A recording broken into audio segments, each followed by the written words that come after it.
Hello friends, आप देख रहे हैं सच्ची बात। इस चैनल पर आपका हार्दिक स्वागत है। आपसे रिक्वेस्ट है कि इस चैनल को सब्सक्राइब कीजिए, बेल आइकन को प्रेस कीजिए। साथ ही अगर वीडियो अच्छी लगती है तो उसे लाइक शेयर करना ना भूलेंगे। अब चलते हैं आज के वीडियो की ओर। तो आज के वीडियो में एक पतिव्रत धर्म पालन करने वाली नारी से संबंधित कहानी है। एक राजा थे जिनका नाम शांभवी सिंह था और संबलपुर राज्य के राजा थे। संबलपुर राज्य एक ऐसा राज्य था जहां कोई भी पशु पक्षी, नरभक्षी या व्यक्ति हिंसक प्रवृत्ति नहीं रखता था। अगर बाहर से कोई इंटर भी करता था तो उस राज्य के सीमा के अंदर आते ही वो अपनी हिंसक प्रवृत्ति त्याग देता था। इतना प्रताप था राजा शांभवी सिंह का। राजा शांभवी सिंह को 2 पुत्री और 1 पुत्र था। एक पुत्री का नाम सुनैना और दूसरे का सुचित्रा था। सुचित्रा बड़ी थी। पुत्र का नाम था सज्जन कुमार। सज्जन पिता के साथ रहते रहते राज्यपाट चलाने में काफी निपुण हो चुका था। चूंकि वो सबसे बड़ा था इसलिए उस राजपाट का काम संभालना शुरू कर दिया था। यह देखकर राजा को बहुत खुशी हुई और राजा ने सोचा कि अब हमें चौथापन आ गया और मेरा पुत्र राज संभालने में निपुण हो गया।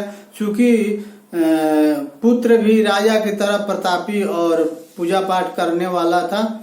और उसके बाद राजा ने दोनों पुत्रियों को और पुत्र को बुलाया और बोला कि देखो मेरा चौथापन आ गया है, अब मुझे जंगल में जाकर तपस्या वगैरह करनी है। तो मैं चाहता हूँ कि पुत्र को राजपाट सौंप दें और पुत्रियों तुम लोग बताओ क्या करना चाहती हो।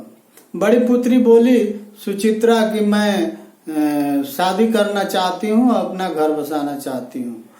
सुनैना ने कहा कि मैं जंगल में पहाड़ों पर जाऊंगी और तपस्या करूंगी। तो राजा ने अपने पुत्र का शादी करके राजपाट सौंप दिया और सुचित्रा का शादी कर दिया। सुनैना अपना मन से चली गई राजा के कहने पर जंगल झाड़ की ओर, पहाड़ की ओर तपस्या करने के लिए। अब बात आती है कि सुनैना जैसे ही घर से निकली और एक सुंदर वन जो शांभवी राज्य के सीमा से सटे हुए था, सुंदर वन वाकई सुंदर था। उसके चारों तरफ पहाड़ और बीच बीच से नदियां बहती थी। इस प्रकार वो काफी सुंदर और मनोरम दृश्य वहां दिखाई पड़ता था। और पहाड़ के बाद शुरू होता था मैदानी भाग जहां खेती होती थी, किसान अपना खेती करते थे। अब सुनैना सुंदर वन की ओर चल पड़ी। सुनैना जैसे ही कदम बढ़ाई सुंदर वन की ओर, सुंदर वन में सन्नाटा छा गया। सारे पक्षी अपना गर्दन टेढ़ा करके रास्ता जैसे देखा जाता है किसी का आने का, उस प्रकार से वो राह निहारने लगे। और पशु भी जैसे लगता था कि कोई आने वाला है, उसी प्रकार उसी मुद्रा में रास्ते पर खड़ा होकर के और वेट करने लगे। चलते चलते सुनैना जैसे ही सुंदर वन को पहुंची, वहां खुशी के मारे चिड़िया कूद फान करने लगी, पशु पक्षी भी कूदने फानने लगे। बहुत सी चिड़ियाएं, छोटी छोटी चिड़िया उसके शरीरों पर आकर के लौटने लगी। इसके बाद वो धीरे धीरे चलते चलते पहाड़ों पर पहुंची तो देखी कि इस पहाड़ पर बहुत से ऋषि मुनि तपस्या कर रहे हैं। बहुत सारे ऋषि मुनि का झोपड़ी लगा हुआ है। अब मेरा झोपड़ी कैसे लगेगा ये पता नहीं, लेकिन किसान जो खेती करते थे वहां पहाड़ पर जो कोई भी नया साधु महात्मा आता था उसके लिए वो झोपड़ी बनाते थे और खाने का व्यवस्था करते थे। क्योंकि उन्हीं लोगों के प्रताप से वहां शांति विराजमान था, शांति थी, हिंसक पशु नहीं होते थे। तो जैसे ही देखा कि पहाड़ पर कोई नया गेस्ट आया है तो किसानों ने अपना काम छोड़ करके पहाड़ के ऊपर चला गया। तो देखा कि एक लड़की है। पूछा पुत्री तुम यहाँ क्या करने आई हो?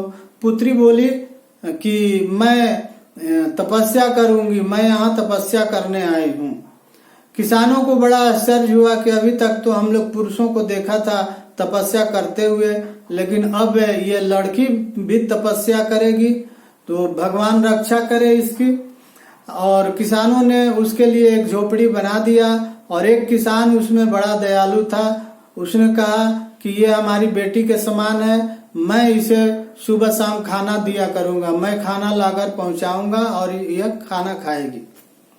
ये झोपड़ी बना करके और उसे कह करके कि बेटी आप इसमें रहो, तपस्या करना है, पूजा पाठ करना है, जो भी करना है करो, हम लोग चलते हैं और तुम्हें खाना दोनों सुबह शाम दोनों समय उपलब्ध हो जाया करेगा।